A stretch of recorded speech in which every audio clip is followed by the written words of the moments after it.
अन्तरिमादिदेव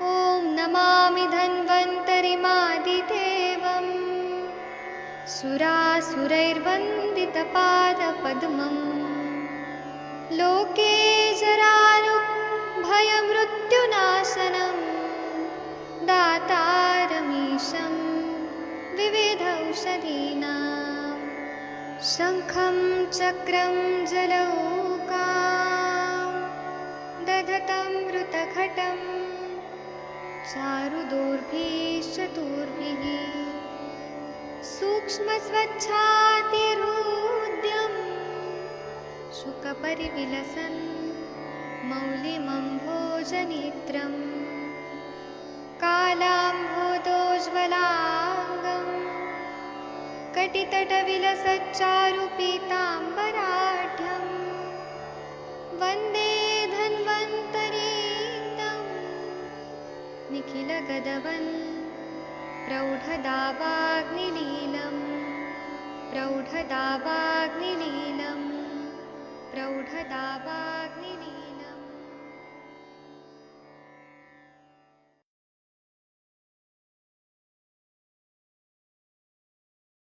लोग को कोटि कोटि। आइए आज हम लोग जो पल्मोनरी ट्यूबरकुलोसिस पढ़ रहे हैं इसका चौथा भाग पढ़ेंगे। अभी तक हम लोगों ने मॉडर्न एस्पेक्ट पढ़ा था, एलोपैथी साइंस के हिसाब से ट्यूबरकुलोसिस कैसे होता है, फिर उसको उसके 3 फेजेस कौन से होते हैं, फिर उसमें ट्रीटमेंट क्या रहता है, प्रोटोकॉल क्या रहता है, ये सब हम लोगों ने देख लिया है। अब हम आयुर्वेद का कल शुरू किए हैं। आयुर्वेद का हमने हेतु देखा कि 4 हेतु होते हैं। अति साहस करना, वेग विधारण करना, विषमासन होता है, और क्षय, अनुलोम क्षय, प्रतिलोम क्षय। अब हम इसी का आगे पढ़ेंगे कि इसके रूप कौन से होते हैं, मतलब सिम्टम्स क्या होते हैं। तो त्रिरूप, त्रिविध रूप बताए हैं, 6 रूप बताए हैं, और एकादश रूप 11 टाइप्स के। और फिर चिकित्सा जो है वह कैसे करनी चाहिए ये हम लोग अब देखने वाले हैं। तो आप सबके सब भारत के सर्वश्रेष्ठ चिकित्सक लोग हैं, आप लोग भी पेशेंट देखते होंगे। मेरा जो भी सेशन होता है केवल और केवल आयुर्वेदिक डॉक्टर लोग के लिए होता है, जो क्वालिफाइड डॉक्टर है उन लोग के लिए होता है। कृपया अपने मन से किसी को भी इलाज ना करें, जो डॉक्टर नहीं है मैं उनसे रिक्वेस्ट करता हूँ। उसको हमारे शास्त्रों में अनुमति नहीं दी गई है। जो डॉक्टर नहीं है और खुद को डॉक्टर, खुद को बना के और डॉक्टर बन के ट्रीटमेंट देते हैं, उनको आयुर्वेद शास्त्र जो है वो अनुमति नहीं देता है। जो क्वालिफाइड डॉक्टर है, जिनको डिग्री मिली है, उन्हीं को ये अधिकार है ट्रीटमेंट देने का। तो जब हम राजयक्ष्मा पढ़ते हैं तो पहले यक्ष्मा, यक्ष्म शब्द से यक्ष्मा बना है। यक्ष्मा मतलब कीटाणु, जो हमारे मॉडर्न साइंस में बोला गया है कि माइकोबैक्टीरियम ट्यूबरकुलोसिस बैसिलस, ऐसा बैक्टीरिया बोला है। उसी को आयुर्वेद में, संस्कृत में यक्ष्म बोला है। तो जो यक्ष्म से, यक्ष्म का आघात हो जाता है, जिससे जो बीमारी होती है उसको यक्ष्मा बोला है। और ये राजा की तरह बहुत सारे व्याधियों का समूह होता है, इसलिए राज यक्ष्मा बोला है। तो इसकी निरुक्ति जो है ये हमारे संस्कृत में बताई है। यक्ष्मा मतलब हमारे आचार्य लोगों को पता था कि एक बैक्टीरिया है जिसका नाम है माइकोबैक्टीरियम ट्यूबरकुलोसिस बैसिलस, और वो, उससे ही ये बीमारी होती है। मतलब बाह्य, अगर पेशेंट वेट लॉस हो रहा है, शोष में है, क्षय में है, तो उसको ट्यूबरकुलोसिस ही होगा ऐसा नहीं कह सकते हम। वह वेट लॉस हो रहा है, शोष हो सकता है, उसको क्षय रोग हो सकता है। लेकिन जब तक यक्ष्मा नाम के कीटाणु ने प्रवेशित करके यक्ष्मा व्याधि नहीं की, उसको राज यक्ष्मा नहीं कह सकते हम लोग। अब इसके अलग अलग टाइप है, बुक पिक्चर अलग होता है, और पेशेंट में जरूरी नहीं है कि एकादश रूप ही हो सकता है 3 रूप हो, 2 रूप हो, या फिर 6 रूप बोला है तो 5 रूप भी हो सकते हैं, 4 भी हो सकते हैं। अगर एकादश रूप आ जाए तो वो तो बहुत ही ज्यादा डेंजरस कंडीशन होती है पेशेंट की। तो चरक जी ने हमें जो बताया है वो मैं बता रहा हूँ। चरक संहिता चिकित्सा स्थान 8वां में 50 नंबर के श्लोक में त्रिविध रूप जो बताया है, त्रिरूप राज्यक्ष्मा, उसमें 3 सिम्टम बताए हैं कि अंश पार्श्वाभितापस्य संताप करपादयो हो, ज्वर सर्वांगश्चेति लक्षणम राज्यक्ष्मणः। मतलब अंश, जो हमारा पीछे क्लेविकल बोन है, वहां पे पेन होता है बहुत ज्यादा। अंश, अंश फलक जो है वहां पे पेन होता है, आगे क्लेविकल में पेन होता है, स्टर्नम में पेन होता है। तो पार्श्व भाग में पीड़ा हो रही है और अंश में बहुत पीड़ा हो रही है। हस्तपाद दाह हो रहा है, बर्निंग हो रहा है हाथ और पैर में, और ज्वर बुखार आ रहा है, तो ये त्रिरूप राज्यक्षमा कहलाता है। मधुकोशकार जो माधव निदान पे टीका लिखते हैं, उन्होंने तीन रूप में से कोई लक्षण उत्पन्न होने पर त्रिरूप राज्यक्षमा एकदम क्लियरली बोल दिया है। लेकिन मधुकोशकारों का यह मत बाकी लोगों ने एक्सेप्ट नहीं किया है। सभी को ऐसा है कि जैसे जैसे व्याधि प्राप्त बढ़ती जाती है, बीमारी बढ़ती जाती है, वैसे वैसे उसका स्थान व्याप्ति ज्यादा होता है, क्रम से लक्षण उत्पन्न होते हैं। तो बाकी लोग जो है इस मत को नहीं मानते हैं, चरक भी तो मानते हैं, लेकिन चरक के अलावा और लोग नहीं मानते हैं। अलग अलग विद्वानों का अपना अपना मत होता है। अंश और पार्श्व में जब पीड़ा होती है, तो जो स्कैपुला स्कैपुलर रीजन से जो जुड़ा होता है, बोन से स्कैपुलर से जुड़ा होता है, ये क्लेविकल, तो अंश प्रदेश जो पीछे आपको ये डायग्राम में दिख रहा है, फोटो में दिख रहा है, ये पूरा साइड में पेन बहुत ज्यादा होने लगता है। तो ज्वर होता है, हस्तपाद दाह होता है, बाह्य प्रदेश में ये होने लगता है।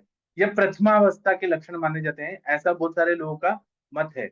इसमें माइंड भी रिलेटेड, मेंटल रिलेटेड भी प्रॉब्लम्स होने लगते हैं, क्योंकि पित्त जो है वो दूषित हुआ है, तो रस धातु विदग्ध है, मतलब खराब हो गया है रस धातु। तो ये तीनों लक्षण हो जाते हैं। अंत पार्श्व पीड़ा होने लगती है, हस्तपाद तल दाह होने लगता है, क्योंकि पित्त का इन्वॉल्वमेंट है। पित्त ने रस धातु को विदग्ध किया है, कच्चा कच्चा खराब बनाया है। और ज्वर, ज्वर जो व्याधि है वो रसव स्रोतस्गत ही व्याधि है। दूसरा है कि अंश पार्श्वभिताप जब बोला है, तो जो हमारे रिप्स हैं, पसलियां हैं और अंश फलक है, उसमें जकड़ने जैसी और चुभने जैसी पीड़ा होने लगती है, और वहां पे ही उष्ण स्पर्श, जैसे बर्निंग हो रहा है, ऐसा फील होने लगता है।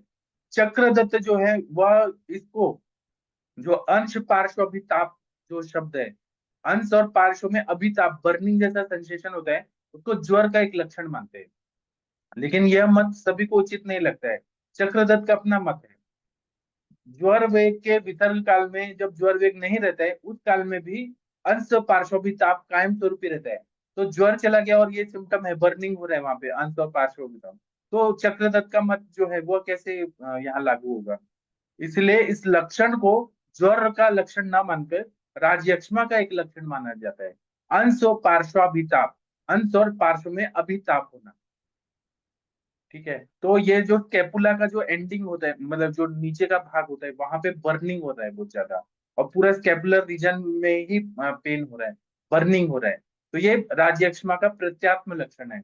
हस्तपात तलदाह भी होना, ज्वर भी होना, और अंश पार्श्वाभिताप भी होना। फिर 6 वाला जो षड रूप राज्यक्षमा है, उसमें क्या बताया है माधव निदान और चरक में, कि भक्त द्वेषो जरा श्वासा कांसा शोणित दर्शनम स्वर भेदश्च जायेत षड रूपम राज्यक्ष्मणि षणमानी व कासो ज्वर पार्श्वशूलम स्वर वर्चो गदह अरुचि। मतलब पेशेंट को जब 6 लक्षण वाले राज्यक्षमा हो जाता है, तो खाने की बिल्कुल इच्छा नहीं होती है। मॉडर्न साइंस भी यही मानता है कि एनोरेक्सिया हो जाता है। उसमें भी बोला है फीवर होता है, आयुर्वेद भी बोलता है ज्वर होता है, श्वास होता है, उन्होंने भी बोला है कि ब्रीदिंग में प्रॉब्लम होने लगती है, और आयुर्वेद भी बोलता है काट होने लगता है, श्वास होने लगता है। फिर रक्त निष्ठीवन, जब खांसते खांसते जब थूकते हैं तो उसमें ब्लड आने लगता है। और स्वर भेद, गला बैठ जाता है। ये लक्षण जो है सुश्रुत ने भी कहा है और माधव निदान ने भी कहा है। चरक ने थोड़ा सा अलग करके बोला है कि काश ज्वर पार्श्वशूल, पार्श्वशूल पे ज्यादा फोकस किया है। स्वर भेद, अग्निमांद्य और अरुचि हो जाती है, ऐसा चरक जी बोलते हैं, अरुचि को उन्होंने ऐड किया है। योग रत्नाकर में भी उन्होंने यही बताया है, लेकिन उन्होंने क्या बताया है योग रत्नाकर में, कि अग्निमांद्य होता है, ज्वर होता है, शैत्य मतलब ठंडी लगती है, चिल्स जो बोलते हैं, फीवर विद चिल्स, ठंडी बजती है, रक्त और पूरे मिश्रित सर्दी होती है, उल्टी हो रही है, उसमें पस आ रहा है और रक्त आ रहा है। वो कहाँ से आ रहा है? जो लंग्स में जो इन्फ्लेमेशन है वह सब आ रहा है। और दैन्यता आती है, मनोदैन्यता, मतलब पेशेंट डिप्रेशन में रहता है, और दुर्बलता आती है, ऐसा योग रत्नाकर में बताया गया है। अब एकादश रूप राज्यक्षमा अगर हम देखें, तो माधव निधन और चरक में क्या बोला है? स्वर भेदो अनिलाशूलम संकोच चांस पार्श्वयो ज्वरो दाहो अतिसारस्य पित्ताद्रक्तस्य चागमः शिरसा परिपूर्णत्वम भक्त छंद एव च कासा कंठस्य चोद्वंतो विज्ञः कपोपतः कासो अंसापतापो वैश्वर्य ज्वर पार्श्व शिरो रुजो शोणित श्लेष्मणो छर्दी का श्वास कोष्ठामयो रुचि रूपाण्येकादश एतानि यक्ष्मिणः। मतलब जो यक्ष्म यक्ष्म नाम के जो कीटाणु से यक्ष्मा व्याधि हुई है, यक्ष्म जो कीटाणु है उसका वर्णन टीकाओं में लिखा हुआ है, स्पष्ट रूप से बोला है। हमारे आचार्य लोगों को पता था कि माइकोबैक्टीरियम ट्यूबरकुलोस बैसिलस जो है वह यक्ष्म नाम का कीड़ा है, और उसी से जो व्याधि होती है उन्होंने नाम अलग दिया। जैसे हम वाटर को पानी बोल सकते हैं, जल बोल सकते हैं, नीर बोल सकते हैं, अलग अलग भाषा में हम बोल सकते हैं। वैसे ही यक्ष्म नाम बोला है। माइकोबैक्टीरियम बैसिलस अंग्रेजों ने नाम रखा है ये चीज, उस बैक्टीरिया को, लेकिन हमारे आचार्य लोगों को सब पता था। तो उन्होंने एकादश रूप जो बताया है, 11 लक्षण जो दिखते हैं, उसमें बोला है कि स्वर भेद होता है, आवाज बैठ जाती है, अंश और पार्श्व भाग में शूल होता है, संकोच होता है, स्टिफनेस आ जाती है बहुत ज्यादा अंश और पार्श्व भाग में। क्यों? इन्फ्लेमेशन है लंग्स में, इसीलिए। उसके बाद ज्वर होगा, दाह होगा, बर्निंग होगा, अतिसार होगा, लूज मोशन हो सकता है, रक्त स्खीवन, जो थूकेंगे, बलगम आएगा खांसने से, उसमें ब्लड आ सकता है, मेप्टाइसिस जो हो सकता है, या हेमेटोएमेसिस हो सकता है, मतलब उल्टी आएगी, उसमें खून आएगा, शिरो गौरव आएगा, सर बहुत हैवी हैवी लगता है, अन्न पर वासना नहीं होना, खाने का मन ही नहीं करता है, और अगर वो थाली में दे दिया जाए तो उसको लगेगा मक्खी है, गंदगी है, कितना भी साफ सुथरा बना के दिया जाए, लेकिन उसका माइंड इतना डिस्टर्ब रहता है कि उसको खाने का मन नहीं होगा, खाएगा भी तो वो घिन घिना के रहेगा, उसको घिन आएगा बहुत ज्यादा। एक और लक्षण बताया है कि ग्रंथों में बताया है कि पेशेंट अपने हाथ को लंबाई देखने का कोशिश करता है।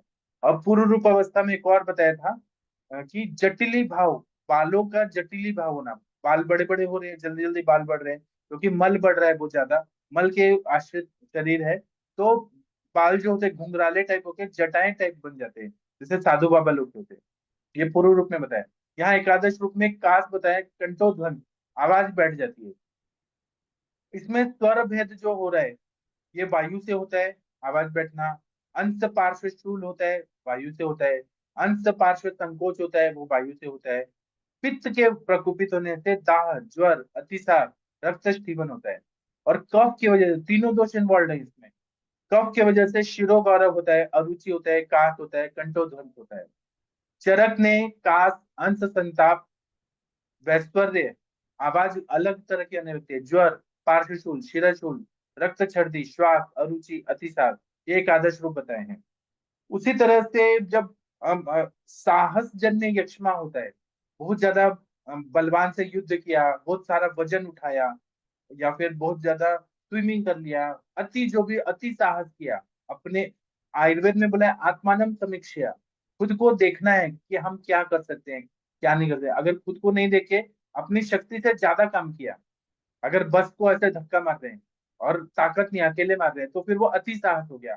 ज्यादा वजन वाला उठा रहे हैं कोई चीजें, बुल फाइटिंग कर रहे हैं, बैल से जो युद्ध होता है स्पेन में, अपनी शक्ति, अगर वो प्रैक्टिस के बिना अपने आप ऐसे युद्ध करने लगेंगे, तो साहजन यक्ष्मा में पूरा शूल बोला है, उर में, मतलब पूरा जो छाती का उर है वहां पे शूल होने लगता है, कंठ शोष, गला सूखने लगता है, वेग संधारण जन्य जो रहता है उसमें अंग मर्द रहेगा, बॉडी एक रहेगा, अंग में मर्दन करने की तरह बहुत जोर से मसल दिया है ऐसा पेन होगा, छर्दी होगा, अंग साध होगा, पूरा बॉडी जो है वो बहुत ज्यादा ऐसा लगेगा कि बहुत ज्यादा थकावट आ रही है। और क्षयज राजयक्ष्मा जब होगा, धातुओं का क्षय हो रहा है, अनुलोम क्षय से, प्रतिलोम क्षय से, खाना पीना अच्छे से नहीं खा रहे हैं तो रस अच्छा नहीं बनेगा, रक्त नहीं बनेगा, मांस में दस्ती मज्जा शुक्र नहीं बनेगा, तो अनुलोम क्षय होगा। और अगर शुक्र अति व्यवहार कर रहे हैं, बहुत ज्यादा शुक्र बहुत ज्यादा निकाल रहे हैं, तो शुक्र धातु, फिर मज्जा धातु, फिर अस्थि धातु, मेद धातु, मांस धातु, रक्त धातु, रस धातु, ये प्रतिलोम क्षय होता है, तो उसमें पार्श्व होगा, अंग साध होगा। इसी तरह से विषमाशन जन्य राज्यक्षमा अगर होता है, अगर इंसान उल्टा पुल्टा खा रहा है और बॉडी में नरिशमेंट नहीं मिल रहा है, तो उसकी वजह से वायु के कारण शूल होगा, अंगमर्द होगा, कंठ शूल होगा, स्वर भेद होगा, प्रतिशाय होगा। और बार बार कंटिन्यू उसको खांसी आएगा, बार बार आएगा, उसको कंट्रोल करना बहुत मुश्किल हो जाता है। पूरा शत अगर होगा अंदर ही अंदर, तो रक्त स्टीवन होगा, दौर्बल्यता आएगा, इंसान बहुत कमजोर हो जाएगा, प्रसेक और छर्दी भी आएगा, मुंह से बहुत ज्यादा लार आएगा, सलाइवेशन होगा, और उल्टी भी आ जाएगा। वेग अवरोध जन्य राज्य में उदर शूल, क्यों होता है? उदर शूल क्यों होता है? कि द्रवमल प्रवृत्ति होती है, या फिर ग्रहणी दृष्टि से मलावस्तंभ भी होता है, कॉन्स्टिपेशन भी होता है। पार्श्वशूल अंगमर्द, अंश प्रदेश में वेदना, शिरशूल ज्वर, स्वर भेद, प्रतिशय, सर्दी जुकाम होगा। उरग प्रदेश में वेदना, कंठ, ये सब होगा। साहस जन्य में तो हेडेक भी होगा बहुत ज्यादा। और शिरो गौरव, हैवीनेस लगेगा। कास होगा। हृदय पाल्पिटेशन होगा। हार्ट में पेन होगा अगर अति साहस जन्य कोई करेंगे। वायु की विषम गति होगी। उरशत कंठोध्वंस होगा। क्षयद जो होता है उसमें सभी संधि प्रदेश शिथिल हो जाते हैं, लूज पड़ जाते हैं संधि प्रदेश। और अति रुक्षता उत्पन्न होती है। जब जब क्षय होगा तो स्नेहांश की भी कमी होगी, ड्राइनेस बहुत ज्यादा आएगा। शरीर बहुत दुर्बल हो जाएगा। वेट लॉस बहुत होगा, मांस का क्षय बहुत होगा, जो क्षयज राज्यक्षमा होता है। तो और उसमें सुशिरता मतलब ऑस्टियोपोरोसिस होने लगेगा। बोन्स में होल्स होल्स पड़ने लगेंगे छोटे छोटे। और उर प्रदेश में बहुत वो व्यक्त होगा। उसी तरह से पार्श्व शूल होगा, अंश शूल होगा, कंठोध्वंस होगा, शिरोगर्भ अरोचक होगा। मेरे पास एक पेशेंट आए थे मुस्लिम, जब मैंने प्रैक्टिस शुरू किया था नया नया। तो उनको ना ट्यूबरकुलोसिस हो गया था, वो मास्क वगैरह लगा के आते थे। तो उनका वेट बहुत कम हो गया था। पहले वो उनका नया नया शादी हुआ था। उनका हिस्ट्री ये है, प्रतिलोम क्षय का मैं बता रहा हूँ। तो उनका पहले वो हेल्दी थे, बहुत अच्छे थे। तो उनकी जो वाइफ थी ना, मैं किसी का बुराई नहीं कर रहा हूँ, मैं बस व्याधि बता रहा हूँ कि क्या होता है। तो उनका नया नया शादी हुआ। और हमारे आयुर्वेद में सुश्रुत संहिता में एक व्याधि बताइए, मॉडर्न में बोल लेते हैं सेक्सुअल डिसऑर्डर। वैसे उनकी वाइफ को अत्यानंदा योनि व्यापक ऐसे करके एक बीमारी था, जिसमें वो अपने हस्बैंड से रोज 6 6 बार इंटरकोर्स, सेक्सुअल इंटरकोर्स मांगती थी। उनके डिजायर्स ज्यादा थे। अत्यानंदा योनि व्यापक एक बीमारी है, मानसिक व्याधि है। तो वो अपनी वाइफ से बहुत प्यार करता था। तो 6 6 बार 10 10 बार वो शुक्र का क्षय करता था, दिन रात वो करता था। तो 1 महीने बाद ही उसको ये शरीर इतना कमजोर हो गया प्रतिलोम क्षय से, और उसको ट्यूबरकुलोसिस हो गया। और उसका काम भी ऐसे जगह पे था जहाँ पे गंदगी और कूड़ा करकट और झोपड़पट्टी, वो एरिया में उसको काम भी था। तो फिर वो आया कि डॉक्टर साहब मुझे ना ये टीबी हो गया है। एलोपैथी का तो मैं दवाई खा रहा हूँ, उससे मुझे साइड इफेक्ट हो रहा है। आप कुछ कर सकते हैं क्या? तो मैंने कहा हाँ ठीक है मैं करूंगा, आप रिपोर्ट्स वगैरह लाइए। तो मैं अभी उसका रिपोर्ट ही सब देख ही रहा था। तो अचानक पता चला कि वो 2 3 दिन बाद डेथ हो गया उसका। उसने कोर्स नहीं किया लेकिन डेथ हो गया। तो आयुर्वेद में कहने का मतलब ये है कि जो हम लोग बोलते हैं कि 7 धातुएं रस रक्त मांस में दस्ती मज्जा शुक्र, और शुक्र के बाद ओज रहता है। तो अपर ओज जो रहता है आधा अंजलि बताया है पूरा शरीर में। और 8 अंजलि जो है ओज, वो हृदय में बताया है। अगर शुक्र का क्षय ज्यादा होगा, अति प्रमाण में, अति वैवाह से अगर शुक्र निकलेगा, तो अपर ओज भी नष्ट हो जाएगा, और पर ओज जो है 8 बिंदु, वह भी नष्ट हो जाएगा, पेशेंट की डेथ हो जाती है। तो पेशेंट का वही मिला कि उनका मतलब हार्ट अटैक आ गया और डेथ हो गई। टीबी तो था ही, उनको सब चीज तो था ही। और जब ना वो आए थे तो मैंने उनकी वाइफ का काउंसलिंग किया था कि आप ये सब ना करें, ना करवाएं। तो लेकिन वो लेडी को ऐसा प्रॉब्लम था, अत्यानंदा योनि व्यापक ऐसा बताया आयुर्वेद में। तो फिर वो डेथ ही हो गई। तो ये आयुर्वेद में जो बताया है वो एकदम 100% सही है, ऐसे मैंने पेशेंट देखे हैं। इसी तरह से उपद्रव जो बताए हैं, तेषाम उपद्रवान विद्यात् कंठोध्वंस मुरोरुजम रिम्बांगमर्द मिथिव वह्नितादस्य पूतितः। मतलब इसके कॉम्प्लिकेशन क्या होते हैं? अगर राज्यक्षमा हो गया तो कंठोध्वंस होगा, आवाज जो है वो अलग तरह से विकृत हो जाएगी। उरशूल होगा, जिह्वा जमाई आएगी, कफ का स्टीवन होगा, अग्निमांद्य होगा, मुख दौर्बल्यता, मुख में पूरे सदृश दुर्गंधता, मुंह से जो स्मेल आएगा ना ऑर्डर, वो एकदम ऐसा लगेगा जैसे पस का आ रहा है। शरीर से भी कुछ बीमार बीमार का उसका स्मेल आएगा। श्वास होगा, उन्माद होगा, मूर्छा होगा, अपस्मार होगा, मिर्गी के झटके भी आ सकते हैं। गुल्म होगा, मूत्रकृच्छता भी हो सकती है, यूरिन करने में तकलीफ होगी, पागलपन भी हो सकता है, उन्माद भी हो सकता है, मूर्छा भी आ सकती है। तो अगर हम लोग ये राज्य यक्ष्मा देख रहे हैं तो आयुर्वेद में इसकी चिकित्सा जो है वह क्या बताया है? सबसे पहले तो ये बताया है कि जहां पर भी साध्य साध्यत्व बताया है कि कौन सा ठीक हो सकता है, कौन सा नहीं ठीक हो सकता है। मैंने जैसे बताया कि एक पेशेंट का डेथ हो गया, तो साध्य साध्यत्व वैद्य को मालूम होना चाहिए कौन सा व्याधि साध्य है, कौन सा असाध्य है। हम सभी को ठीक नहीं कर सकते हैं, इसको हमेशा दिमाग में रखना है। हम भगवान धन्वंतरी नहीं है। और जो हमारे ऋषि मुनि थे वो भी भले वो तपस्या से बहुत ज्यादा उनको दैविक शक्ति मिली थी, लेकिन उन्होंने स्पष्ट रूप से लिख दिया है कौन से पेशेंट ठीक हो सकते हैं, कौन से नहीं हो सकते हैं। तो उन्होंने जो चरक संहिता में बताया है इंद्रिय स्थान में कि जो लोगों को सारे सिम्टम आ गए हैं और अतिसार हो रहा है, वो उसकी डेथ होनी निश्चित है। इसीलिए उन्होंने कहा है कि अतिसार वाले पेशेंट को हमें नहीं लेना चाहिए, और लेना चाहिए तो हम कंसेंट लिखवा के लें कि अब हम कोशिश करें, लेकिन ये बचना मुश्किल है, क्योंकि पुरुष के अवस्तंभ कार्य से ही उसका आधार रहता है, तभी जीवन रहता है। और सुश्रुताचार्य जी इतना बढ़िया बताते हैं, शुक्र धातु पे उन्होंने बहुत ज्यादा फोकस किया है आचार्य सुश्रुत ने। सुश्रुत उत्तर तंत्र 41 नंबर के श्लोक अध्याय में, जब राज्यक्षमा प्रतिषेध अध्याय बता रहे हैं सुश्रुताचार्य जी, तो वो शुक्र धातु पे बहुत ज्यादा फोकस कर रहे हैं। उन्होंने बोला है कि शुक्रायत्तम बलम पुंसाम मलायत्तम तु जीवितम तस्मादति प्रयत्नेन संरक्षण मल रेतसी। मतलब अगर शुक्र है तभी पुरुष में बल है, मल है, स्टूल मल जो है वो है शरीर में, तभी इंसान जीवित रहता है। इसलिए सबसे ज्यादा प्रयत्न करना चाहिए कि शुक्र धातु रहे और मल भी रहे। इसीलिए रक्षण करने के लिए बोला है संरक्षण मल रेतसी। रक्षा करिए किसका, तो मल और शुक्र का रक्षा करिए, ब्रह्मचर्य पालन करने के लिए बोला है। और दूसरा है कि राज्यक्षमा में विरेचन कभी चिकित्सा नहीं होती है। राज्यक्षमा में मल का और करना भी बहुत ज्यादा जरूरी है। मलावस्था में है तो मृदु विरेचन करें, अनुलोमन करें, लेकिन वहां पे स्ट्रांग विरेचन तो कभी भी नहीं करना चाहिए, नहीं तो इंसान का बलक्षय होगा और फिर वो मृत्यु तक चला जाएगा। अन्य द्वेष अगर है पेशेंट को बहुत ज्यादा, अनोरेक्सिया हो गया है, तो वो भी असाध्यता का लक्षण है। क्योंकि अन्न दोष होने पर शरीर की पोषण क्रिया मंद हो जाती है, धातुशय अधिक बढ़ता है और असाध्यता आ जाती है। ऊर्ध्व श्वास श्वास कृच्छता अगर बहुत ज्यादा है, बहुत ज्यादा है, तो पेशेंट को बचाना बहुत मुश्किल हो जाता है। उसको मतलब फिर वेंटिलेटर पे रखना पड़ रहा है, ऑक्सीजन पे रखना पड़ रहा है, तो वो तो बहुत ज्यादा डेंजरस कंडीशन है, वो तो मृत्यु तक लेके जाएगा। दूसरा, अगर ज्वरानुबंध रहितम बलवंतम क्रियासाम उपक्रमेदात्मवंतम दीप्तम अग्निकृशम नरम। कौन सा ठीक हो सकता है, तो जिसका ज्वर नहीं आ रहा है, फीवर नहीं आ रहा है, और बलवान है, चिकित्सा सहने में उसकी क्षमता है, संयमी है, इंद्रियों पे कंट्रोल कर रहा है, ब्रह्मचर्य पालन कर रहा है, अग्निदीप्त हो रहा है, मांस का वृद्धि हो रहा है, तो वह पेशेंट साध्य हो जाता है। ऐसा हमारे आचार्यों ने क्लियर क्लियर बताया।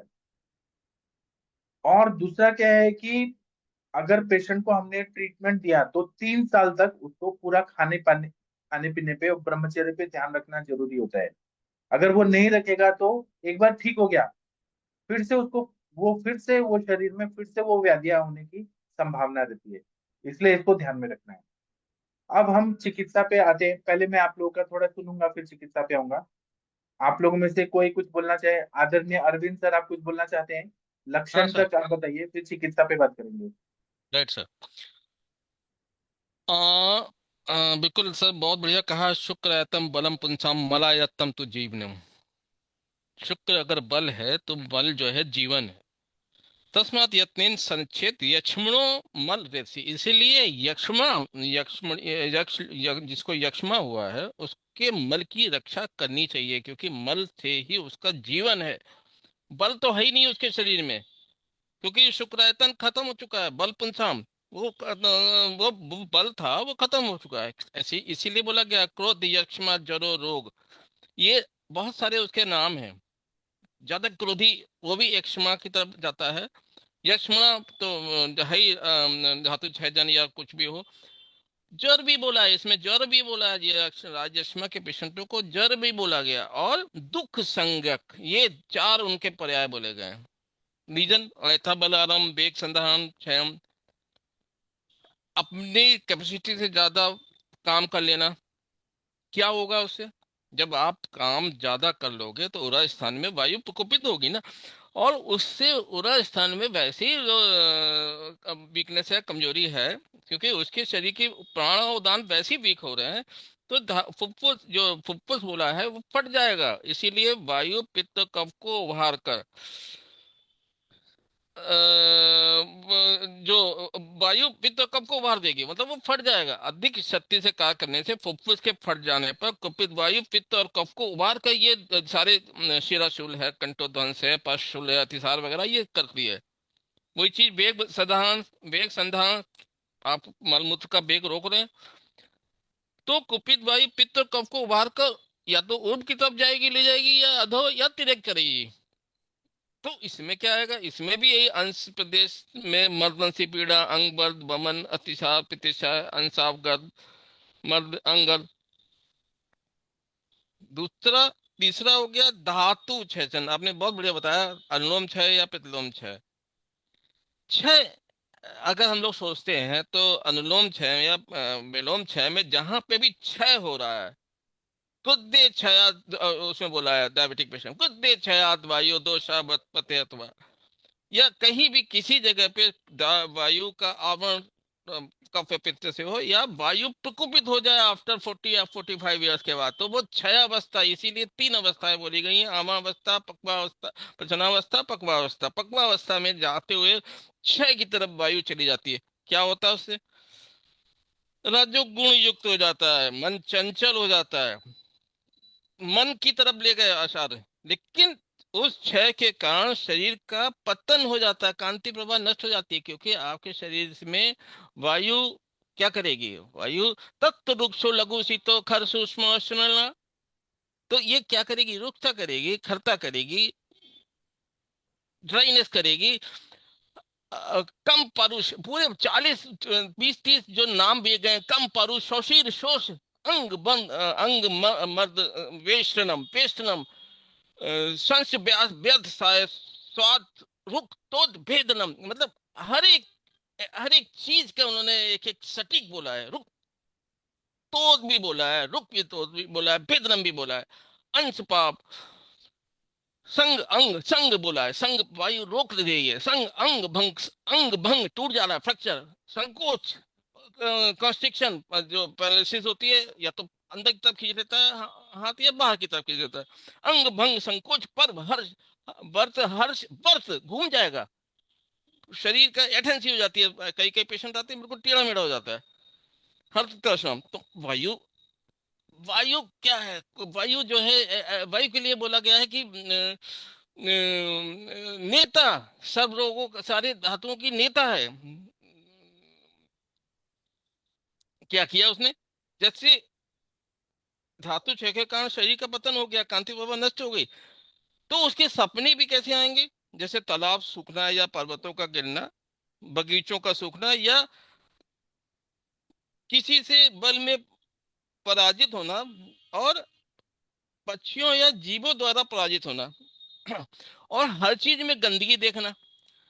ऐसे एक पेशेंट आया था, मतलब गंदगी देखना, मतलब वो साफ चीज है, बार बार हाथ धोना उसको गंदगा लगता है। ओसीडी का पेशेंट आता है, ओसीडी पेशेंट में आप ट्यूबरकुलोसिस का क्षय का ट्रीटमेंट करिए, और एसएसआरआई देते हैं वो लोग। क्यों देते हैं, serotonin, selective serotonin reuptake inhibitor. Mood नहीं है उसके, उसके जो विचार हैं उसमें भी गंदगी है, बस उसको लग रहा है कि ये गंदा है, मैं धुलने के बाद भी लग रहा है, ओसीडी की तरफ जाता है। छह छह पेशेंट भी, छह पेशेंट में भी ये चीज होती है, उसको इतना धातु उसके शरीर के वीक हो चुके होते हैं, जिसकी वजह से शरीर पतन और कांति प्रवाह तो उसकी नष्ट हो चुकी होती है। तो ये एक बहुत बड़ा डायग्नोस्टिक फीचर होता है। 3 रूप से, सामान्य रूप से 3 लक्षण आते हैं। अंश पार्श्व अविताप, अपने सर बोला, संताप कर पाते हो, जर सर्वांग चेती लक्षण राजक्षण,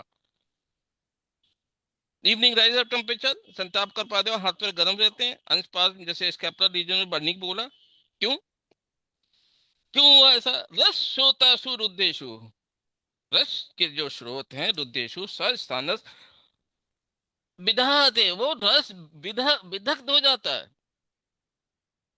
वो अपने आशय में विधक्त हो जाता, विधक्ता अवस्था। इस कफ, कफ कफ क्या है, कफ पित्त से अगर मिलेगा तो विदग्ध हो जाएगा। वो रस में कफ है या कुछ भी है, वो पित्त से मिला तो पित्त से विदग्ध हुआ। कफ और पित्त ही वायु ऊपर नीचे दाएं बाएं जो ले जाती है, वेग साधारण में, चाहे बल आरंभ में, या धातु क्षय में। जनरली क्या होता है, धातु पाक होता है, तीन ही चीजें बनती हैं, either सार, किट या प्रसाद। सार रूप में जब से लास्ट में जो है ओज का निर्माण होता है, किट में कफ, प्रसाद में रक्त। ओज का या तेजो यत सर्व धातु नाम स्तत् परम उच्चते। सारे धातुओं में जो सबसे ऊंचा तेज, हर धातु का तेज का उससे भी ऊंचा, वो उसको ओज का बोला गया। ओज, ओ तेजो यत सर्व धातु नाम स्तत् परम उच्चते, परम बोला गया। यत सर आदो गर्भस्थ, वो गर्भ से पहले से ही शुरू हो जाता है, गर्भ में बन जाता है। तत् नाशान न अस्ति देहिना, उसके नाश होने से भी देश का देह का नाश नहीं होता है। क्यों क्यों क्यों क्यों? अष्ट बिंदुआत्मक ओज, अर्ध अंजलि ओज, जो अष्ट बिंदुआत्मक हृदय में है, अष्ट अर्ध अंजलि शरीर में, उनका नहीं नाश नहीं होगा, लेकिन आपको उसकी प्रभा छाया, विवेति दुर्बलो भीषण ध्यायति व्यथित इंद्रिय, उसके शरीर का रंग गिरता चला जाएगा, कलर कम्प्लेक्शन गिरता जाएगा, डार्कनेस की तरफ आने, विवेती डरा हुआ सा रहेगा, दुर्बल हो जाएगा, भीषणम ध्यायति व्यथित, उसकी इंद्रियां व्यथित रहेंगी, वो नॉर्मल काम कर ही नहीं पाएगा। तो ओज का नाश हो रहा है। क्या ट्यूबरकुलर पेशेंट में यही चीज तो हो रही है? ट्यूबरकुलर पेशेंट का भी तो है वीकनेस, जनरलाइज वीकनेस की वजह से उसका कलर वीकनेस शुरू हो जाती है। प्रतिशय, एक प्रतिशय का आता है कि शक्रता पिंडिकोदर्शन प्रतिशय शिरोरोजा, उसकी वजह से प्रतिशय। मांस की मल के रूप में भी घ्राणक बोला गया है, उसकी वजह से प्रतिशय। लेकिन यहाँ पे उन्होंने प्रतिशय को अलग तरीके से बोला है। नासिका मूल में रहने वाला, घ्राण मूले स्थिते श्लेष्मा रुधिरम पित्तमेव च मारुत आधमात शीर्षो मारुतम श्यावते प्रीति। अब वायु बढ़ चुकी है, क्या क्या करने से? आपका एथाबारम से, शक्ति से अधिक काम करने से, वेग साधारण से, धातु क्षय से, विषम से। वो वायु कहाँ पे? मूर्ध में स्थित है। वो घ्राण या मूल में स्थित श्लेष में रुधिर और पित्त को अपनी तरफ खींचती है। नासिका मूल में रहने वाली कफ, पित्त और रक्त को वायु के प्रति गमन करती है। जब वायु के द्वारा शिरा प्रदेश भरा हुआ होता है, जब उसका सर बना रहा है, उसको घर बना रहा है, वो जो है रीजन होता है जो कफ और पित्त बाहर निकलता है। या तो कफ द्रव रूप में होगा, या पित्त की वजह से पीला होगा, या रक्त मिश्रित होगा। रक्त मिश्रित ये सबसे इंपॉर्टेंट साइन होता है, क्लासिकल साइन होता है, डायग्नोस्टिक साइन होता है यक्ष्मा प्रतिशय के लिए। स्वर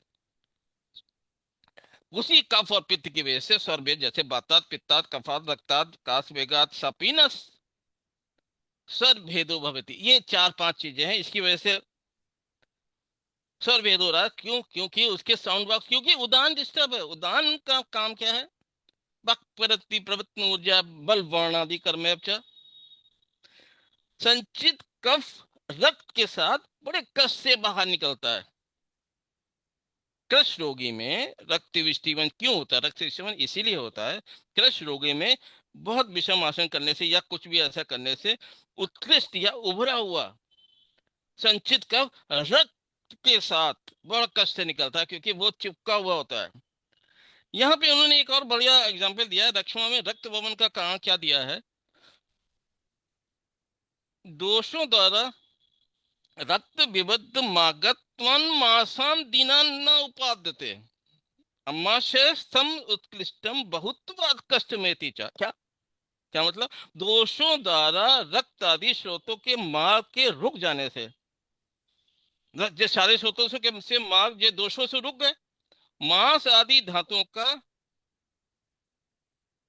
मिली। उन्होंने रक्त के ऑनवर्ड्स बोला है कि रक्त आदि स्रोतों के मार्ग रुक जाने से आगे की धातुओं का पोषण नहीं होता, मतलब मांस आदि धातुओं का परिणमन नहीं होता है, इसीलिए तो शरीर वीकनेस होता चला गया।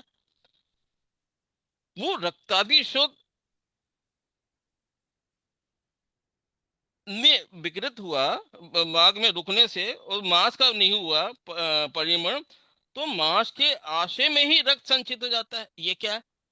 मांस का आशय क्या है? मतलब ये उन्होंने कहा मांस आशय में, अमाशय को उन्होंने कहा, चक्रमाणी ने अमाशय कहा है। अमाशय से चकवाणी ने माशय से ग्रहण किया, अर्थात अगर पक मांस पेशी के रूप में जब अगर मांस पक गया तो वो पेशी के रूप में परिणत हो जाता है। आम मांस यानी कच्चा मांस यानी रक्त, रक्त के बाद मांस आया है ना, रक्त मांस। तो जो कच्चा मांस है वो अमाशय में है। अमाशय मतलब उनका था जो स्थान है जहाँ पे रक्त संचित है। मांस यानी कच्चा मांस यानी रक्त, उसका आशय फुफ्फुस, जहां रक्त का संचय हो रहा है, मतलब अमाशय भी बोला है उन्होंने। और यहाँ पे उन्होंने कहा फुफ्फुस में भी अमाशय को उन्होंने ले गया है, वहां रक्त का संचय हो रहा है, क्योंकि वो आगे की तरफ कन्वर्ट नहीं हो रहा है, मांस से मांस की तरफ। अधिक रक्त के संचय से दुर्बल फुफ्फुस की, या फुफ्फुस की तो उन्होंने बोला है कि रक्त वाहिनियां फट जाती हैं, और स्टीवन के द्वारा जब भी बोलेगा या जरा सा भी बलगम निकलेगा या कुछ भी होगा तो वो बलगम से रक्त आना शुरू हो जाता है।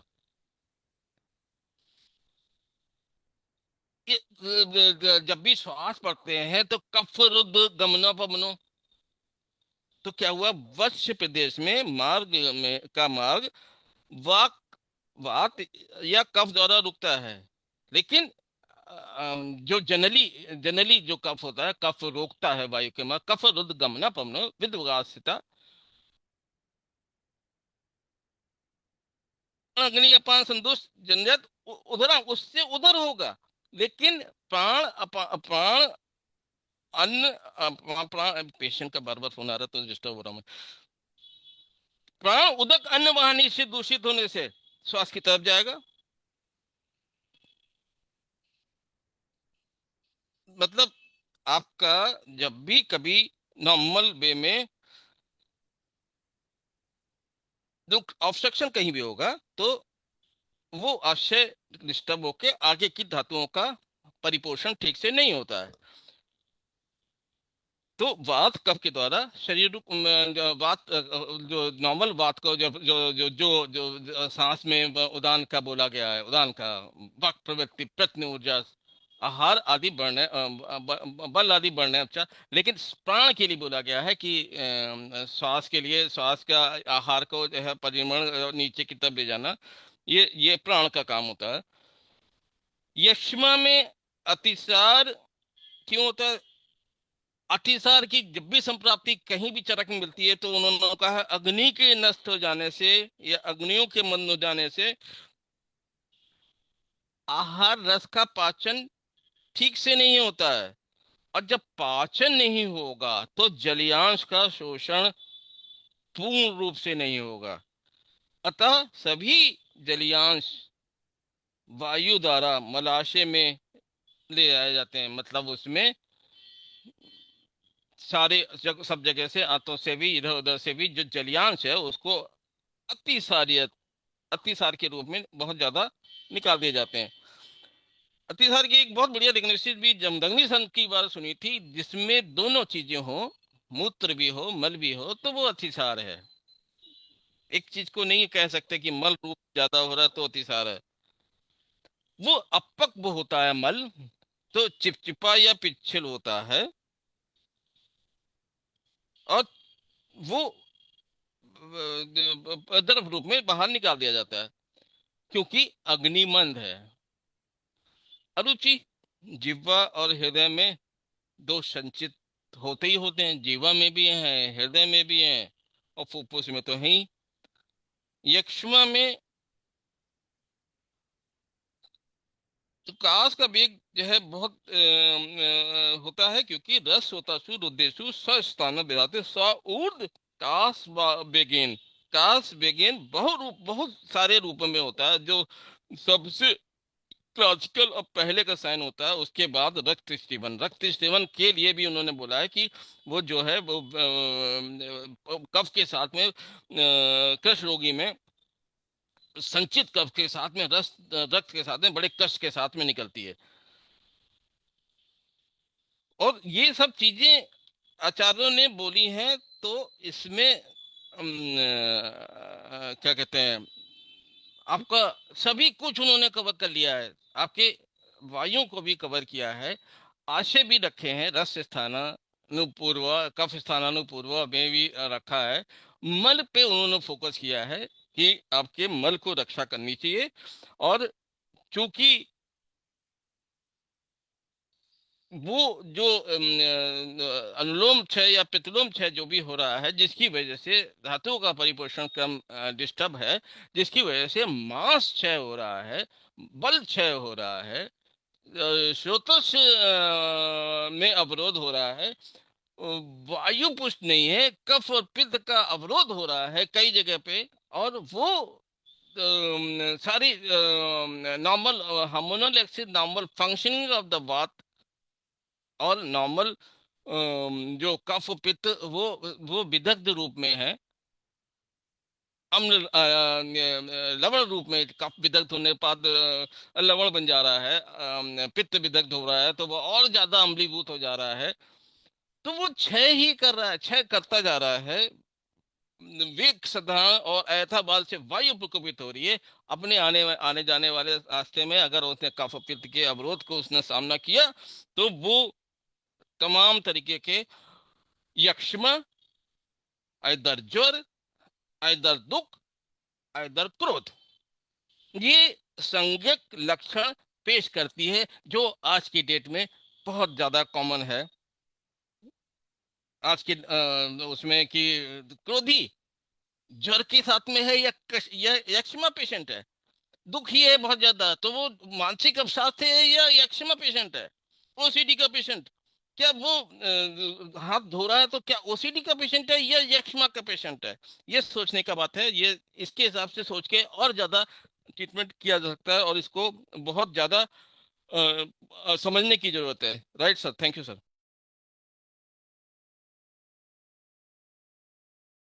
जी, इस पर और कोई कुछ बोलना चाहते हैं? मंदाकिनी मैडम, बीटा मैडम, जितेंद्र कुमार भांजा जी, कुछ बोलना चाहते हैं? आप लोग पेशेंट देखे हैं आप लोगों ने, तो बताइए, कुछ बताइए।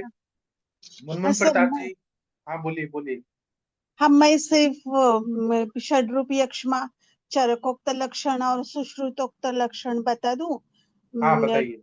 चरकाचार्य जी ने षड्रूप यक्ष्मा में कास कहा है, सुश्रुताचार्य ने भी कास कहा है, और चरकोक्तम ज्वर कहा है, सुश्रुत जी ने ज्वर कहा है, और चरक जी ने पार्श्वशूल कहा है, सुश्रुत जी ने स्वरभेद कहा है, फिर चरक जी ने भी स्वरभेद कहा है, और फिर अरुचि सुश्रुत जी ने अरुचि कहा है। चरक जी ने अतिसार कहा है, मगर सुश्रुत जी ने श्वास कहा है। चरक जी ने अरुचि कहा है, और फिर सुश्रुत में शोणित दर्शन कहा है। इस प्रकार ये लक्षण है। और ये द्वाद या क्या बोलते उसको, एकादश एकादश रूपाणी जो लक्षण है चरक जी ने बताए, वो है शिरस प्रतिपूरणम, कास, श्वास स्वरभेद, श्लेष्मण छर्दनम, शोणित स्ठीवनम, पार्श्वरुजनम, अंसाव मर्द, ज्वर, अतिसार तथा अरोचक। ये 11 लक्षण बोल दिए हैं चरक जी ने। ओके, बस मुझे इतना ही कहा था। आप दोनों ने बहुत अच्छा कहा आज। Thank you sir.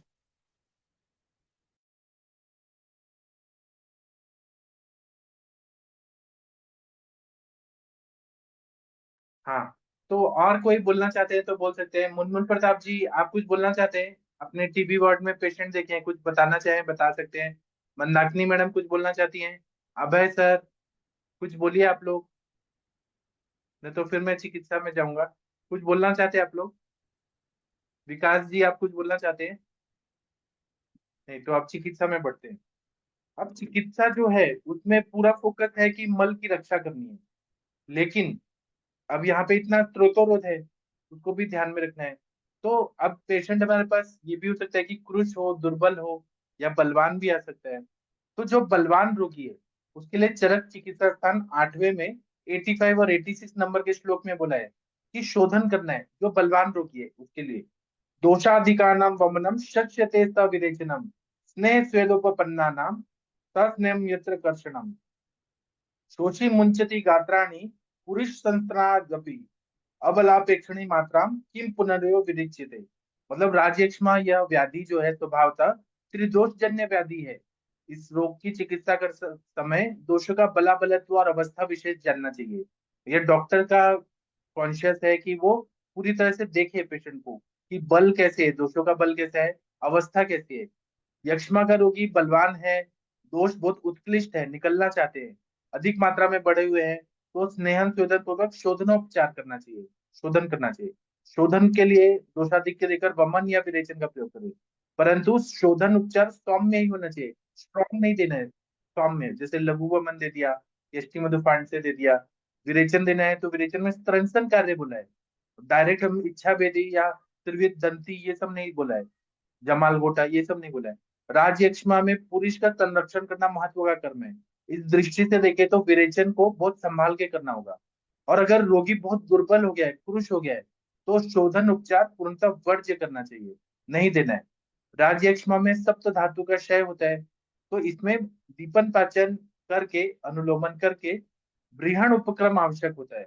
इसलिए क्योंकि दुर्बलता के साथ धात्वग्नि मंद भी रहता है, तो बृहण द्रव्यों से धात्वग्नि पे विपरीत परिणाम ना हो, इसलिए लघु और संतर्पक आहार हमें देना पड़ता है। चिकित्सा करते समय हमें हमेशा याद रखना है कि संप्राप्ति में कि तीन घटक होती है, तीन घटना होती है। एक होता है स्त्रोतोरोध, स्त्रोतस अवरुद्ध है, खासकर प्राणव स्त्रोतस, और बाकी स्त्रोतस भी, मांसवत स्त्रोतस भी, शुक्रवत स्त्रोतस भी, सारे स्त्रोतस अवरुद्ध है। और सप्त धातुओं का क्षय हुआ है और धात्वग्नि मान दिए हुआ है। जाठराग्नि मान तो है लेकिन धात्वग्नि मान दिए हुए है। तो इसीलिए चरक चिकित्सा अध्याय 8वां में 159 160 में क्या बोला है चरक जी ने कि मासे मेवाश्नता शोषे माध्विकम पिबतो अपि च नियतानल्प चित्तस्य चिरम काय न तिष्ठति वारुणि मंड नित्यस्य बहि मार्जन सेविनः अविदारित वेगश्च यक्ष्मा न लभते अंतरम। मतलब चरक जी ने बोला है, आचार्य चरक जी जो चिकित्सा में सबसे श्रेष्ठ है आज के जमाने में, जो ग्रंथ लिखे हैं, वो बोल रहे हैं कि रोगी को मांसाहार देना आवश्यक है।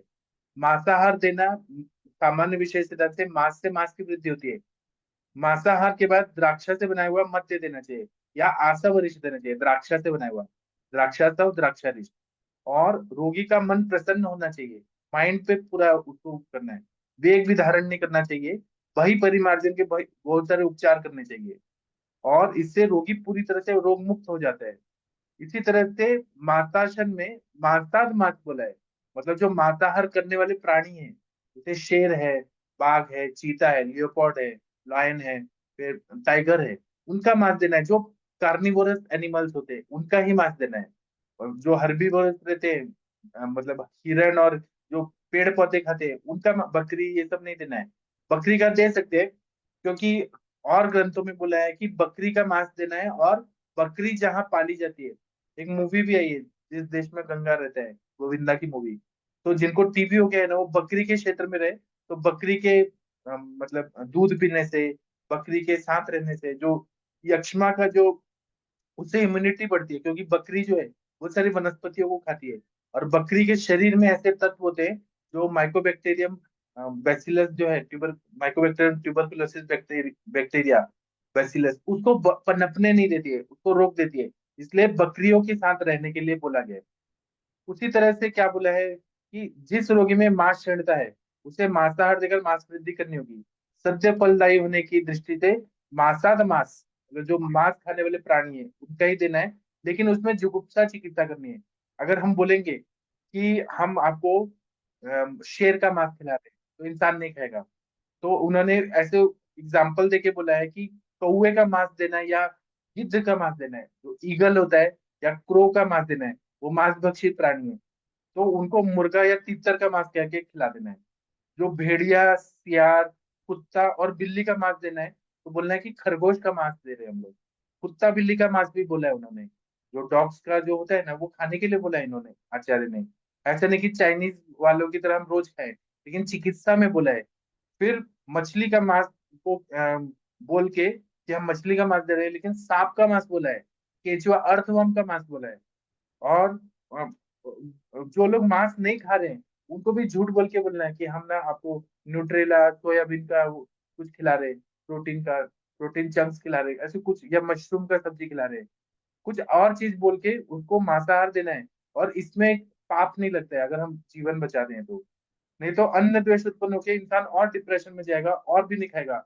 अगर बोलेंगे कि हम कौवे का मांस खिला रहे हैं, कुत्ते का मांस खिला रहे हैं, बिल्ली का मांस खिला रहे हैं, तो इंसान और घिन होके खाएगा ही नहीं।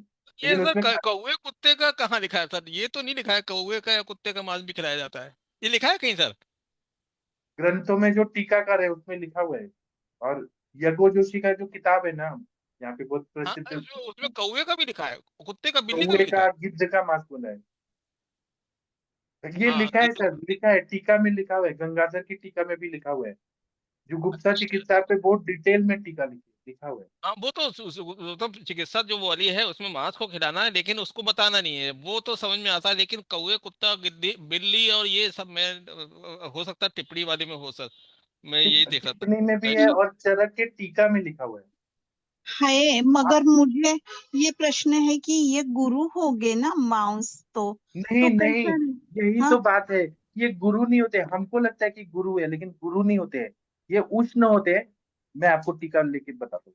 टीका में लिखा है हड्डियां चरक के ऊपर, खोखली होती हैं जितने उष्ण भी ये और सब लघु उड़ने होते वाले हैं। हैं, लघु होते हैं। लघु होते हैं बकरी और का गुरु सुपाच्य होते होगा। हैं, क्योंकि बकरी शेर का है। तो होता है लघु, मगर ये क्रव्यात प्राणी है ना, उनका तो गुरु होगा ना, आप मांस 8वां नंबर का राजयक्ष्मा का निकालिए, 151 नंबर का श्लोक निकालिए, उसकी टीका हाँ, में क्या लिखा है? हाँ लिखा तो है, श्लोक में लिखा हुआ है। आप देखिए श्लोक में 151 देखिए। सिंह, फिर वृक्षा, संतुरश्च, व्याघ्र, अनेक विधान तथा, सब लिखा हुआ है। हिंदी टीका में देखिए तो मोर के मांस का प्रयोग बोला है, हाँ, गिद्ध मोर का बोला है, तो उल्लू कई बोला है। जगह मोर मयूर घृत भी बोला गया है, कई जगह महामयूरी हाँ घृत भी बोला गया, उसका तो बोला हाँ गया है। हाँ, नीलकंठ पक्षी का मांस बोला है, कौवे का मांस बोला है, कौवे सांप का का सर मांस नहीं बोला है।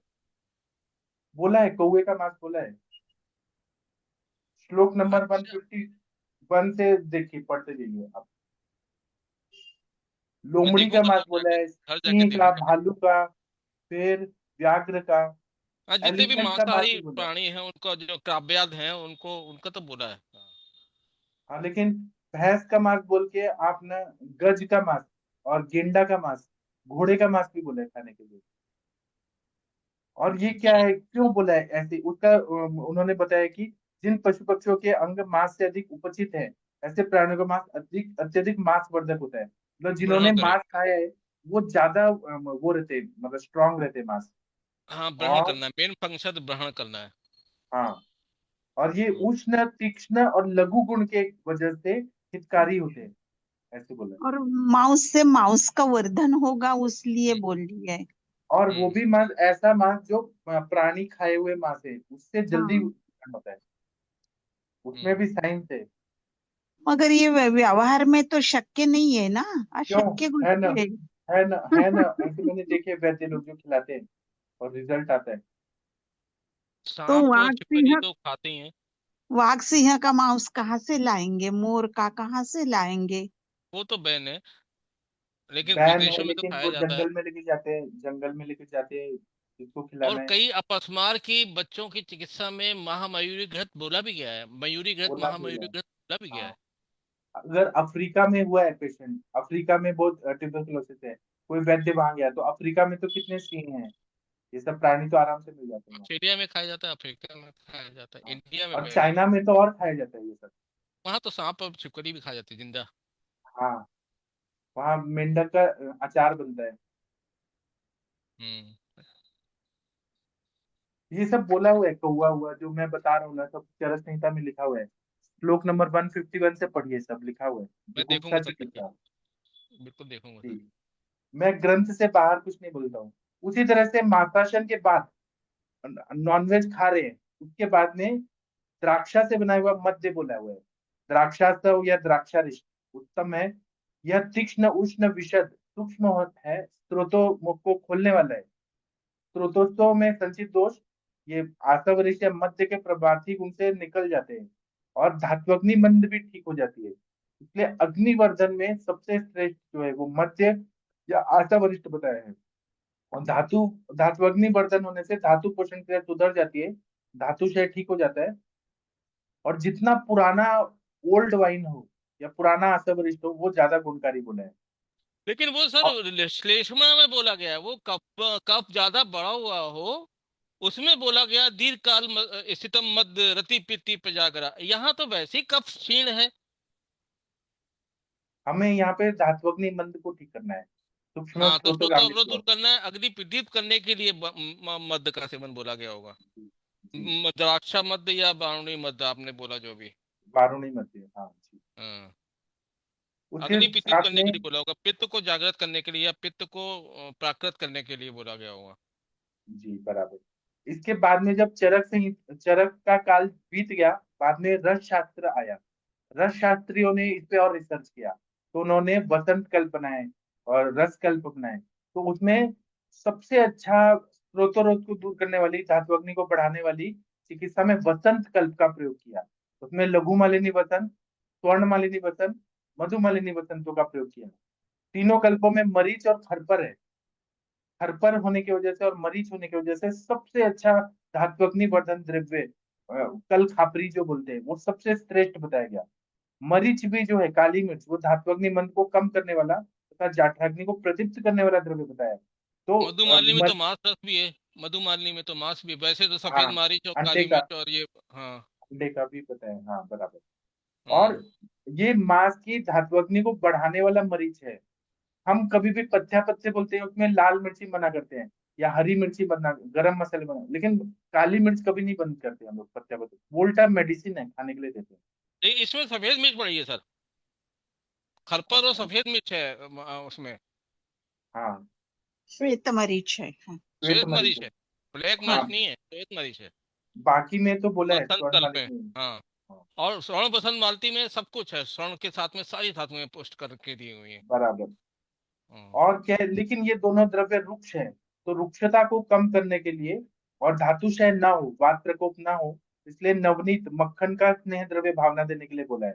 नवनीत की भावना देने से हरपर और मरीच की जो रुक्षता है वो कम हो जाती है। लघु नवनीत का मालिनी स्निग्ध, को है ना नवनीत की भावना, लघु मालिनी वसंत को। केवल बराबर, उसी में है। हाँ। हाँ, बराबर। और और मधुमालिनी में मांस रस है। हाँ, हाँ, हाँ। मांस ने अंडे का रस बोला है, हाँ, अंडा अंडे का का, रस। सॉरी, अंडे अंडे का, अंडे हाँ। अंडे वही वही। और नवनीत से स्निग्ध गुण भी नहीं बढ़ेगी, स्रोतरोध बढ़े, इसलिए उन्होंने बोला कि नींबू के रस की भावना देनी है। नींबू के अच्छा, रस की भावना से तो बहुत ज्यादा अग्निदीपन होता है। और हम लोग जो अब ये दीपन पाचन द्रव्य लेते हैं लोकनाथ में उसमें भी तो नींबू सर, का रस उसमें भी बोला है। तो लोकनाथ में भी कौड़ी में शायद नींबू की और उसकी भावना दी जाती है। लोकनाथ भी तो बहुत बढ़िया काम करता है, स्फटिक लोकनाथ की रस भी और। बोला है। हाँ। हाँ। जय और मंगल भी यूज और करते हैं, जय शंख भस्म मंगल। वगैरह बनाते हैं तो उसकी क्षारीयता को कम करने के लिए नींबू का रस दिया जाता है, हाँ, एसिड बेस को बैलेंस करने। सुधा कल्प में। हाँ। सुधा कल्प। और स्वर्ण हम्म। मालिनी वसंत रस इतना बढ़िया है कि सभी धातुओं का वर्धन करता है, रसायन है, सर्व रोगे वसंता, प्राणवायु स्रोत की उससे दृष्टि को वेट ठीक बढ़ जाता है करता है। सर, बढ़िया वेट सांस, बढ़ता है उससे। स्वर्ण बसंत मलालती जोड़ते ही अनुपान रूप से जोड़िए तो बहुत अच्छा बराबर, वेट बढ़ता बराबर। कष्ट जीवन है, कास है, ये हिंगुल से बना हुआ द्रव्य है ना, इतना बढ़िया द्रव्य है। मधुमालिनी में मुर्गे के अंडी का वो जर्दी डाला हुआ है, सफेद वाला, नवनीत के स्थान पे वो डाला हुआ है। इससे वो बहुत ज्यादा बल्य और पौष्टिक बन है। जाता है। आवाज नहीं आ रही है? अभी नहीं आ रही है? आ हेलो, रही है नेटवर्क। सर, अभी, आ अच्छा। रही है। और धात्वग्नि बढ़ाने में वसंत कल्पों के साथ अन्य बलदायी औषधियों का भी प्रयोग होता है, जैसे अब्रक सर भस्म। आवाज नहीं आ रही है आपकी? मेरी आवाज नहीं आ रही है? बिल्कुल हेलो, अच्छी आ रही है। सर का नेटवर्क का प्रॉब्लम है। हाँ, सर, अरविंद सर, मेरी आवाज आ रही है? ठीक है, वो रिकॉर्डेड सुन सर लीजिएगा। आ रही है, आपकी आवाज आ रही है सर, हाँ, ठीक से आ रही अभ्रक भस्म है, स्वर्ण भस्म है, रौप्य भस्म है, मौक्तिक भस्म है, प्रवाल भस्म है, मृग श्रृंग भस्म है, अजास्थि भस्म है, मतलब बकरी का जो हड्डी है उसका भस्म, शतावरी है, अश्वगंधा है, भूकुष्मांड है, बला, अतिबला, वाराही कंद, यष्टि मधु, पिपली और आंवला, ये सब महत्वपूर्ण है। दीपन पाचन भी करते हैं और धात्वग्नि को भी अच्छा करते हैं और बल्य भी है। उसी तरह से वसंत कुसुमाकर रस, त्रैलोक्य चिंतामणि रस, द्राक्षा सव, द्राक्षारीश, अश्वगंधा, वासावले, ये महत्वपूर्ण कल्प है। राज मृगांक रस, फिर श्रीफल कुसुमवटी, बहुत अच्छा उपयोगी रहता है। और बाह्य स्नेह अभ्यंग भी करना चाहिए, तो बला तेल या चंदन वाला लाक्षादी तेल का अभ्यंग बोला है। इससे या और अवगाहन भी बोला है, तेल में बैठना है, गर्म तेल या काढ़े में बैठना है पेशेंट को, तो इससे बल और पुष्टि प्राप्त होती है, त्रुटोरोध दूर हो जाता है, स्वेदन होता है, और स्नेहन स्वेदन करके फिर उत्सादन करना है, मर्दन करना है, सुगंधित द्रव्यों का उद्वर्धन करना है, जिससे माइंड अच्छा हो। शमन और ब्रहण बत्ती उपयोगी है। और पेशेंट को खाने में अग्नि बढ़ रहा है तो दूध, घी, मांस, मांसरस, रसौधन और आसवरेश, सुगंधित द्रव्य, फल और पुष्प भी सेवन करने के लिए बोला है। वातावरण प्रसन्न होना चाहिए और आदरणीय जो ऋषि मुनि है उनके संपर्क में रहना चाहिए, ब्रह्मचर्य का पालन करना चाहिए। तो अभी सर मैं इतना पिपली करके सेशन। हाँ बोलिए। वर्धमान पिपली और सीतोपला तालिस आदि कितना अच्छा काम करता है, सीतोपलादि भी कितना, कितना बढ़िया है। जी। वंशलोचन सीतोपलादि में का हाँ, तो अभी फाइब्रोसिस। हम आगे का कल बात करेंगे क्योंकि टाइम हो गया है। कल हम डिटेल में बात करेंगे, टाइम हो गया है। अभी तो और डिटेल में चिकित्सा पढ़नी है। तो मैं अभी सेशन बंद करता हूँ। थैंक यू, प्रणाम। अब रात को 9 बजे मिलते हैं। थैंक यू सभी को, धन्यवाद।